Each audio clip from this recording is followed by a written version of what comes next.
Cette vidéo est la deuxième partie d'une trilogie. Ne ratez pas la suivante lorsqu'elle va sortir, donc abonnez-vous. Continuons avec la première apparition des Shiny du côté des jeux vidéo. En 1998, Pokémon Stadium, un jeu qui consiste à faire des tournois Pokémon, sort sur Nintendo 64 en couleur. Et oui, vu que les versions rouge et bleu sur Game Boy étaient en noir et blanc, il ne pouvait pas y avoir de Pokémon chromatiques. C'est pour cela que les développeurs ont profité de la sortie de Pokémon Stadium pour y introduire les Shiny. Il fallait à cette époque profiter d'un glitch en renommant son Pokémon que l'on désirait chromatique afin de l'obtenir d'une couleur différente. Par exemple, pour Mewtwo, il fallait le renommer Psychic. Pour cela, il fallait tout simplement passer par le transfert de Pokémon d'une des versions rouge, bleu ou jaune à Pokémon Stadium. Depuis, tous les Pokémon sont disponibles en Shiny, ce qui, pour Game Freak, donne un nouveau but du jeu à atteindre par les joueurs, qui a pour objectif de remplir le Pokédex de Shiny. Le Shiny Dex est né, augmentant la durée du jeu, devenant un objet de collection. Avec lui se développe la chasse aux Shiny, Shiny Hunting ou chasse pour les attraper tous. De nombreux youtubeurs réalisent des lives spécial chasse depuis, comme Joenesteam, Newtituff et bien d'autres. Et ce, sur toutes les plateformes de jeux Pokémon. Une folie qui montre déjà l'intérêt des fans avec des milliers de vues par vidéo. D'ailleurs, Robert Mihan, de son surnom Kangaskhan18, a réussi à compléter le Shiny Dex, soit 721 Pokémon à l'époque.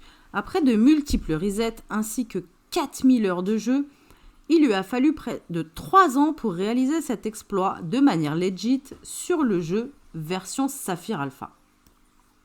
Du côté de Pokémon Épée et Bouclier, The Boys 0111 relève le défi fou de commencer sa partie uniquement avec un Shiny. Il lui faudra donc 67 heures de jeu avant de pouvoir commencer celui-ci, soit 3 jours. Il finira par attraper un Moumouton Shiny avant de se lancer dans l'aventure. Dans les jeux, on pouvait recevoir uniquement 2 Pokémon Shiny d'office dans l'aventure. Et ce, dans Noir et Blanc 2, avec Tranchodon Shiny et selon votre jeu, Gricknot dans la version noire et Mini Draco dans la version blanche. Cela relevait quand même du hasard, combiné à beaucoup de patience, car le pourcentage de chance de tomber sur un Shiny dans la nature était de 1 sur 8192, de la 2e génération à la 5e génération. Ceci fut modifié lors des versions XY en doublant les chances avec 1 sur 4096. Depuis l'introduction des Shiny au jeu, plusieurs objets et moyens d'influence permettant d'améliorer l'apparition des Pokémon chromatiques ont vu le jour. Dès la 3e génération, soit dans Ruby et Saphir, on pouvait utiliser le Pokénav, mais également les resets pour les légendaires. Le Pokéradar, quant à lui, est introduit dans Diamant et Perle, soit la 4e génération. En même temps, Junichi Masuda, un développeur de Game Freak, incorpore au jeu la méthode Masuda, qui consiste à faire éclore des œufs avec un Pokémon étranger à votre version pour augmenter l'apparition des Shiny. Elle devient une méthode de référence, même encore aujourd'hui. Le charme chroma apparaît dans Noir et Blanc 2, soit la 5e génération, et abaisse le taux à 1 sur 2731, soit 3 fois plus de chances.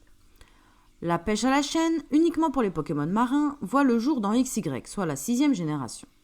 De plus, ils ajoutèrent le Safari des Amis, situé à Batisque, qui permettait d'avoir un taux de Shiny de 1 sur 512. Nous pouvons noter également qu'avec Let's Go, Pikachu et Evoli, les chaînes de capture ont vu le jour.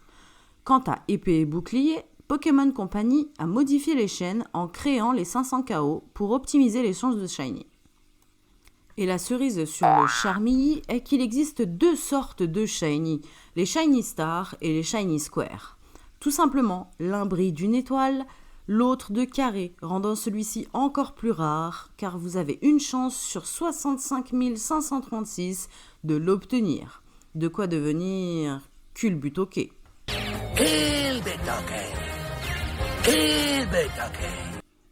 A l'inverse, les Shiny Lock ne sont pas disponibles en Shiny. Et voici une petite compile des Shiny Live Reaction, juste pour voir à quel point cela rend les joueurs fous. If you do get a shiny, call it out in chat. That way we can say congratulations and show us pictures, please.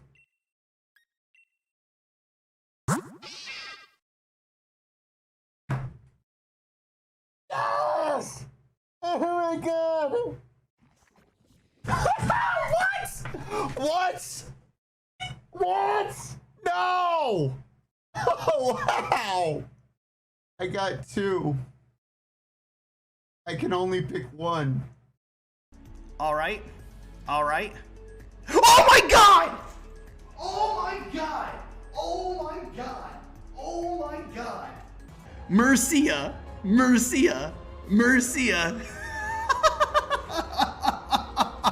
Release the beast?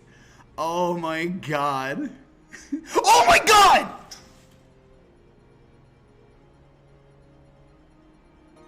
We just got a double shiny. Oh my god! Oh my god! No way! Oh my god! It's shiny Frostmoth! 376 encounter. No way! That shiny is a lot cooler than I thought it was gonna be. Oh my god! It happened!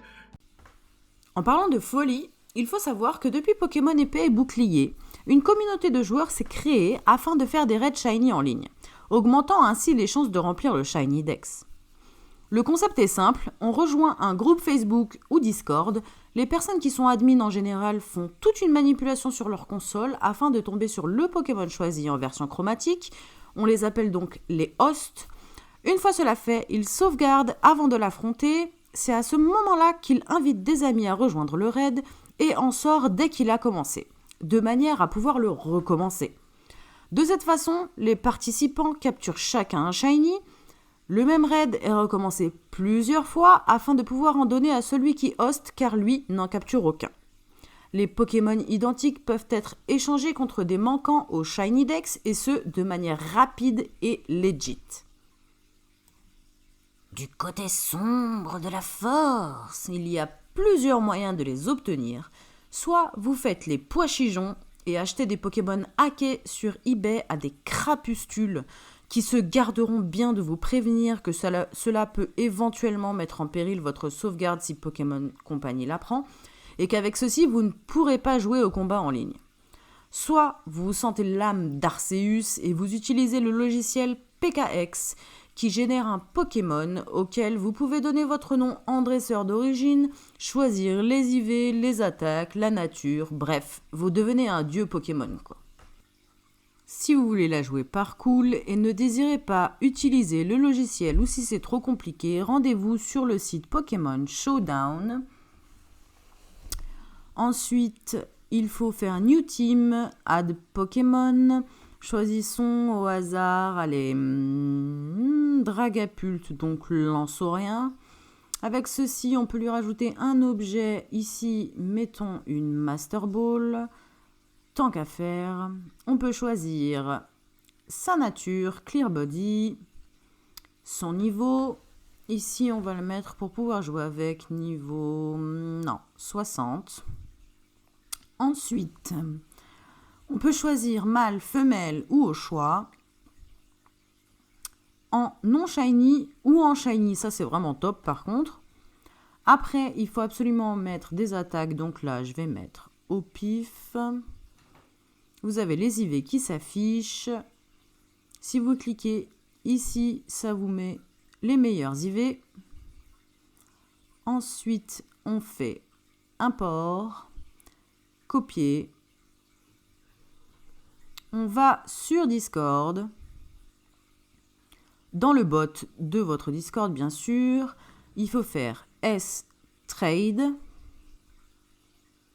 Plus loin, coller. Il faut vraiment bien faire l'espace entre le nom du Pokémon et le trade, sinon le bot ne va pas le trouver. Voilà, ça me met en attente de 3,3 minutes. Ensuite, je vais dans le message privé que le bot m'a envoyé. Je patiente. Et bien entendu, je vais recevoir un code à rentrer dans mon jeu avec échange via mot de passe. Vous recevrez donc votre Pokémon de manière legit, sauf qu'il n'aura forcément pas votre nom en dresseur d'origine. Ou encore, si vous faites des échanges magiques, vous pourrez obtenir des Pokémon hackés et donc inutilisables en ligne, avec comme nom Machamps.com, PokémonLab.com, MGDiscord.co ou tous ceux finissant par .com ou .net.